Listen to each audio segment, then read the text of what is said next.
our demographic, primarily white men who this land was designed to benefit, didn't stand up with people of color, with our black brothers and sisters, with the Native Americans, with minorities, because it didn't affect them.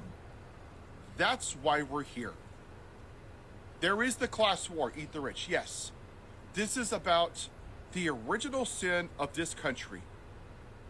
Make America white again, because that's what they want. Last night I was on a live, and this lady was just heartbroken. She's like, I don't know, like we had, 75 years of progress, and it's all being taken away. And I asked a question, and I think it's the right question.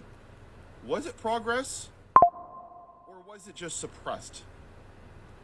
I would argue the latter, because it sure feels like this racism is like a reservoir, and it's a body of water behind a dam, and it's been dying to push out.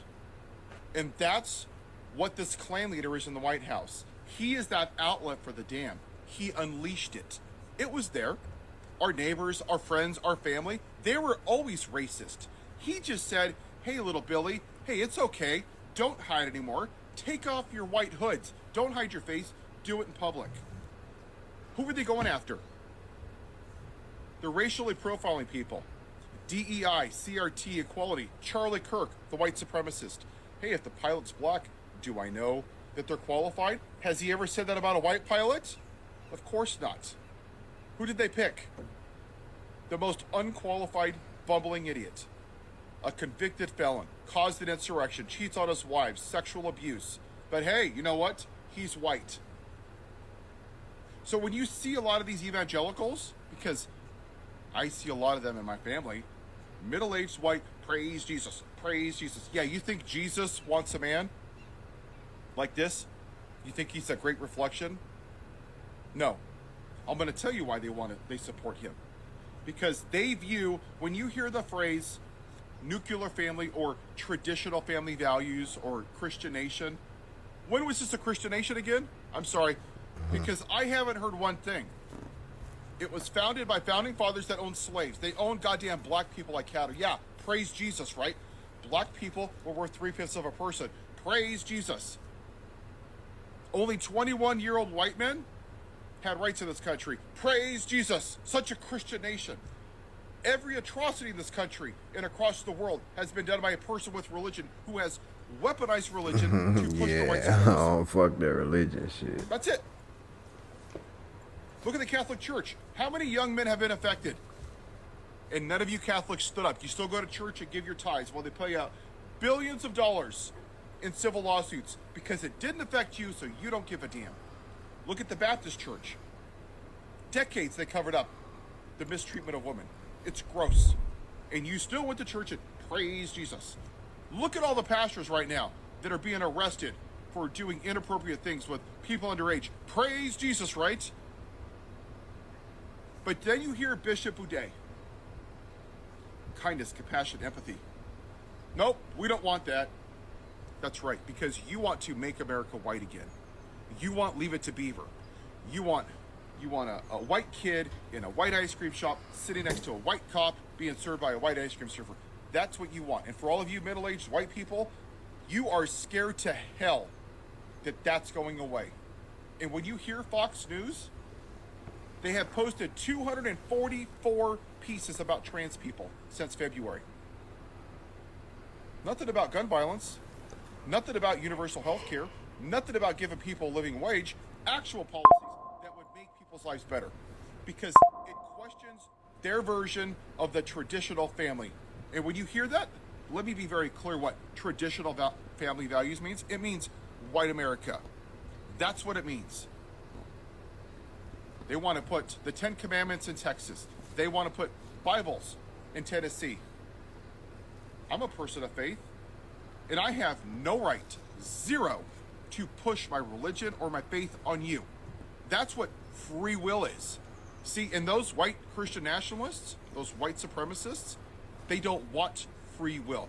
They want to push their religious ideology on you because they actually believe this is a Christian nation, because they don't want to take 2 seconds to realize that we are a third world country. That shit we've grooming. never been a great nation for everybody. And that's done through indoctrination, right? You're born in American flag diapers, and you wake up every morning and you eat your freedom Wheaties, and you do the Pledge of Allegiance. Best country in the whole universe ever by not even a close measure. Then you feed your pet bald eagle, and you go to work, and you polish the Constitution, and you have 800 trillion American flags. America, America, yeehaw, America, America. But see, you don't give a damn about the people that the flag represents. You just care that your version of what America was lied to you, that you were the Truman Show, because that's what this is. You were told it was great, and it's not. Right now, the way that we're acting, we're a shithole country. And a lot of people that are white don't want to hear that. Why don't you go ask black people if they think it was great? Why don't you go ask the Native Americans if it was great for them? Because this was their land. Why don't you go ask the Hawaiians when it was great for them? Because we stole their land. We took the land from Mexico. Hell, we took black people from Africa because us white people were too goddamn lazy to do the jobs ourselves. And for all of you people demonizing immigrants, I don't see your lazy asses out in the field doing the jobs. Why is that? Because you just didn't want non-white people here. But Paul, I want them here legally. Great, let's talk about that. These people have been here for 30, 40 years.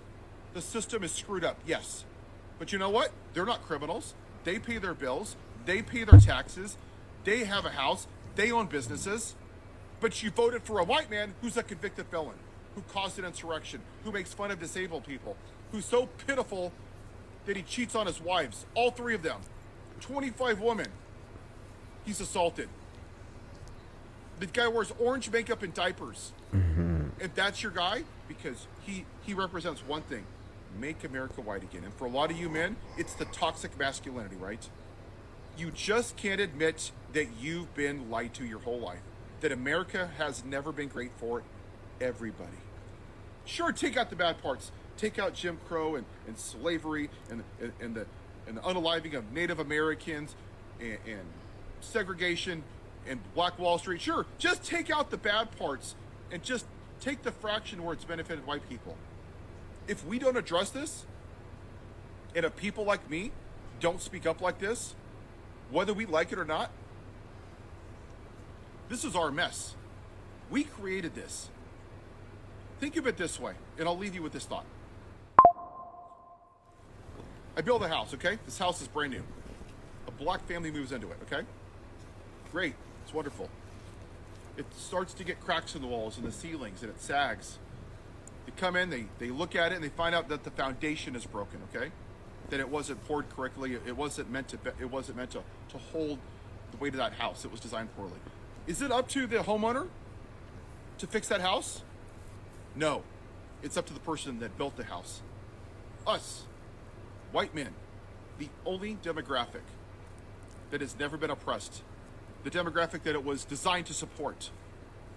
Whether I like it or not, I have privilege. I don't want it, but I have it. So we have two options, people. We can hide behind it and clutch our pearls and bitch and whine and say, oh my gosh, it's so bad.